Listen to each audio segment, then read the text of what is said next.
வணக்கம். APR news சேனலுக்காக செய்தி வாசிப்பாளர் சாந்தி சிவா. திருத்தணி அடுத்த கரிம்பேடு ஊராட்சியில் 100 நாள் பணி வழங்காததை கண்டித்து 100க்கும் மேற்பட்டோர் பள்ளிப்பட்டு ஆந்திர மாநிலம் செல்லக்கூடிய மாநில நெடுஞ்சாலையில் சாலை மறியல். திருவள்ளூர் மாவட்டம் திருத்தணி தொகுதி பள்ளிப்பட்டு ஒன்றியம் கரிம்பேடு ஊராட்சியில் மகாத்மா காந்தி தேசிய ஊரக வேலைவாய்ப்பு திட்டத்தின் மூலமாக 100 நாள் பணி வழங்கவில்லை என கூறப்படுகிறது.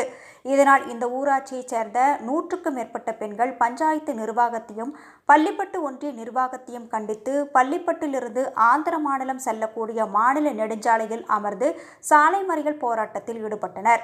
இந்த திடீர் சாலை மறியல் காரணமாக அந்த பகுதிக்கு விரைந்து வந்த பள்ளிப்பட்டு போலீசார் அனுமதியில்லாமல் சாலை மறியல் மேற்கொண்டால் உங்கள் மீது வழக்கு பதிவு செய்து கைது செய்யப்படுவீர்கள் என பெண்களை போலீசார் எச்சரித்தனர். இதனால் அதிர்ச்சியடைந்த பெண்கள் எங்களுக்கு 100 நாள் பணி வழங்க நடவடிக்கை எடுக்க வேண்டும், மிகப்பெரிய போராட்டத்தில் ஈடுபடுவதாக கூறிவிட்டு கலைந்து சென்றனர். இதனால் அந்த பகுதியில் 30 நிமிடத்திற்கு மேலாக பெரும் பரபரப்பாக காணப்பட்டது.